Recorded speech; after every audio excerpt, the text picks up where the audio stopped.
É uma perda de tempo do caralho. O que tu tava fazendo antes da internet? Eu trabalhei 12 anos na TV aberta. Comecei como estagiária no SBT. Olha lá. Eu queria porque queria ser repórter de guerra. De guerra? Eu queria ser correspondente de Por guerra. quê, mano? Sei, eu tinha um fetiche. Queria levar uma bomba na cara. Eu sempre gostei de viver perigosamente. Eu lembro que na faculdade era pra fazer um jornalzinho. E aí eu fiz um jornalzinho pra prostitutas. E aí o professor falou pra mim, Natália, você tem ideias um pouco subversivas. Eu nem sabia o que significava e não tinha Google na época pra eu pesquisar. Mas achei interessante. Porque eu passava todo dia ali na Avenida do Jockey.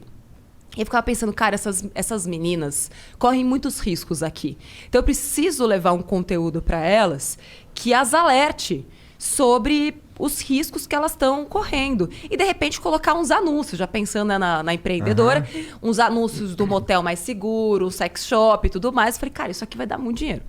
E aí o professor falou, não, Natália, isso aqui não vai dar muito certo. E aí eu sempre tive essas ideias meio diferentes.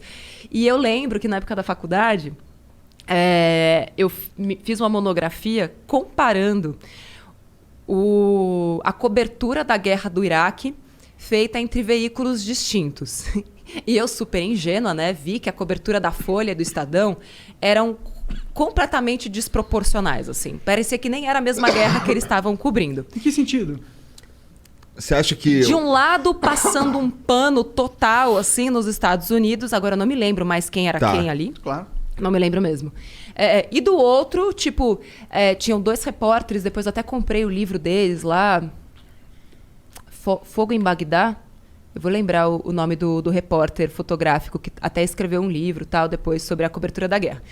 E tipo, uma coisa que parecia muito mais real e algo assim meio tipo, parecia que só estavam pegando da Reuters e traduzindo. Entendi. Aí vou eu, toda fanfarrona, né? Ligo na Reuters, aí tipo, oi, tudo bem? Meu nome é Natália, eu tô fazendo aqui uma monografia. Gostaria que você falasse sobre a sua parcialidade na cobertura da guerra do Iraque. Caralho. A pessoa, não tem parcialidade. Não, porque eu fui na USP, peguei todos os jornais, assim, do ano inteiro. E assim, vi todos os jornais. Fiz todo um levantamento. Falei, não, é completamente diferente. Tem uma parcialidade aqui, porque esse jornal falou isso, aquele outro falou isso. E vocês falaram outra coisa. E a pessoa desligou o telefone na minha cara. E eu tirei 7. E aí eu fiquei com essa coisa da reportagem de guerra. E aí no SBT, eu queria muito ser apresentadora. E aí disseram pra mim... Eu pensei que tu fosse ficar puta com jornalismo e, sei lá, vou agora fazer outra parada. Não, eu era muito obcecada, sempre fui. Eu queria ser repórter e apresentadora, eu era só estagiária, meu chefe, tipo, me esculachava o tempo inteiro. Falavam pra mim que eu nunca ia conseguir ser repórter ali. Caralho. Nunca.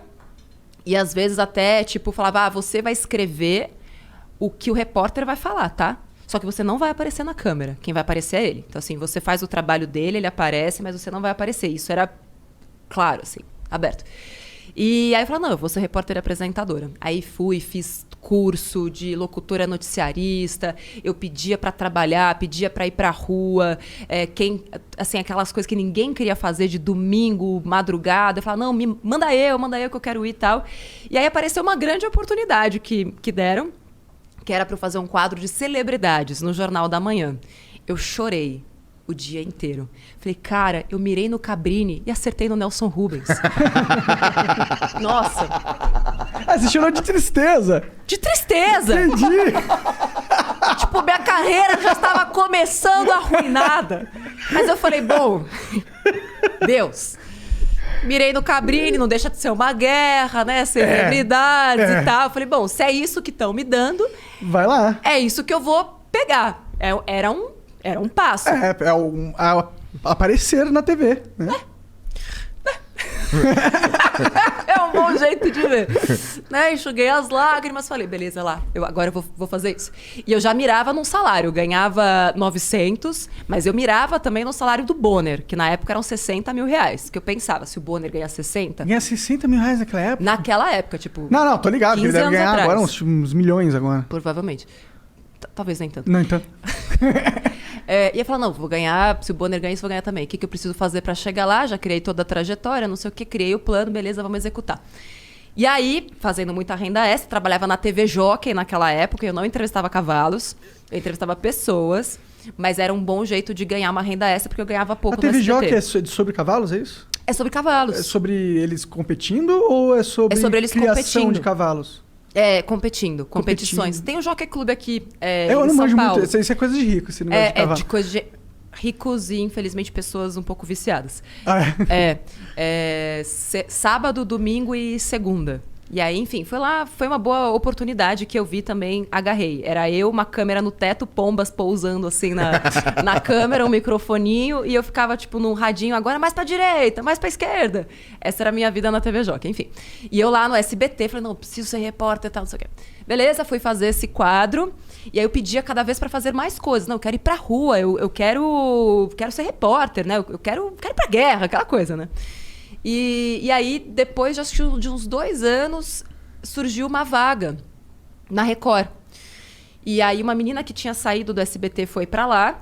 Ela sabia que eu me virava nos 30. E aí, naquela época, eu ganhava uns R$2.500, fazendo um monte de hora extra. Eu tinha 2 empregos no SBT. Eu trabalhava das 9 da manhã a 1 da tarde e das 4 da tarde a 1 da manhã, porque eu fazia 2 programas diferentes. E aí, ele tocou meu telefone. Você dormia? Eventualmente. Mas eu tava focada. E eu precisava comprar meu apartamento à vista quando saísse da faculdade. Então eu tava virada no giraia pra juntar uma grana. Já tava investindo naquela época e tal. Então eu tinha um plano muito claro na minha cabeça. Por que você tinha isso? Por que você já... Seus pais te ensinaram essa parada? Não. O que te... Não, meus pais me deram não. Eu até conto isso no livro, né? E pra mim foi a melhor coisa que eles me deram. Tipo, eu queria tal coisa. Não. Cresça e apareça. Quando você tiver seu dinheiro, você faz. Hoje a gente não tem. Então, assim, nunca me faltou nada, mas nunca sobrou nada. Nunca teve, tipo, presente era Natal e aniversário. Passou de ano, eu lembro que tinha colegas da escola que, passou de ano com nota 10, ganha uma boneca. Passou de ano, nota 10, não fez nada além da sua obrigação. E isso forjou a mulher que eu sou hoje, né? Entendi. Porque aquilo mas você me entendia incentivou. de investir? Você sabia que naquela... Porque o brasileiro não investe até hoje. Investe, você não fale isso, tá? Não. Porque a nós estamos maioria... mudando a vida financeira das pessoas, com certeza, com certeza. Mas se for comparar com os Estados Unidos, lá, proporcionalmente falando, e lá atrás era menos ainda. E você já tinha essa visão. Por quê? Como? Como que você tinha visão de investimento? Você viu na TV? Não, eu tinha 8 anos. Dá tempo de contar as histórias todas? Olha, cara, o só tempo é seu. O tempo é seu. Mas eu vou resumir a história toda. Eu tinha uns 7 anos.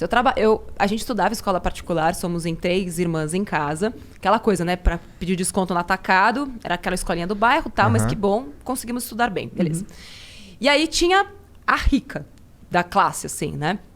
Era classe média e tinha a rica. E aí ela chegou e falou, meu pai fez uma poupança, eu tinha uns 7 anos, pra gente ter um carro quando a gente fizer 18 anos. Natália, visionária desde aquela época, falou, caralho, velho, um carro.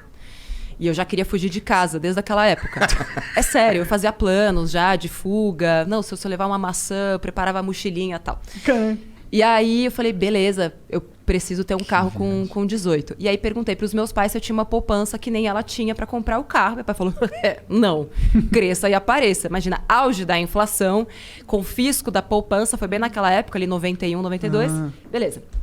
Eu falei, bom, então eu preciso... A gente é da mesma idade, então. Preciso dar os meus corre, eu sou de 85. Preciso dar os meus corre. Como é que eu vou fazer pra ter dinheiro pra comprar um carro aos 18? E aí, de vez em quando, meu avô vinha e dava, tipo, uma moedinha pra gente. Naquela época ainda era cruzeiro, um pouco depois, né, que virou real, ali em 94, 95. E aí eu falei, preciso de dinheiro. Comecei a juntar dinheiro, pequena mesmo. Já comecei a pedir pra trocar o presente de aniversário pra todo mundo por dinheiro. Guardava tudo num cofrinho. E aí eu ia juntando. Eu fazia cálculos e fazia... eu fiz um alfabeto... Doida, eu sei. Eu fiz um alfabeto codificado para que só eu soubesse quanto dinheiro tinha no meu cofre. Quantos anos você tinha? Eu comecei com 8, mas o alfabeto codificado foi com 9. Entendi. Para as minhas irmãs, caso tivessem acesso ao meu cofre, se elas tirassem dinheiro de lá, só eu ia saber que elas tiraram, porque eu tinha o alfabeto codificado. Exatamente. Quando eu falo essas coisas, eu falo, mano, eu tinha um problema muito sério. Não, eu não sei como que você pensou isso com 9 anos. Só isso. Porque eu tinha um pensamento... Eu sempre pensei no longo prazo, Não, sempre. não, isso não é pensar ao longo prazo, cara. Isso é criar um código em línguas é trocar o presente por dinheiro. What the fuck? Quando eu tinha 8 anos, eu não sei, eu nem falava direito, pô. Eu acho que será que o homem é mais retardado nesse sentido? Olha, eu sei que eu sou mais retardado. Então, eu também. Não, eu sei que eu sou...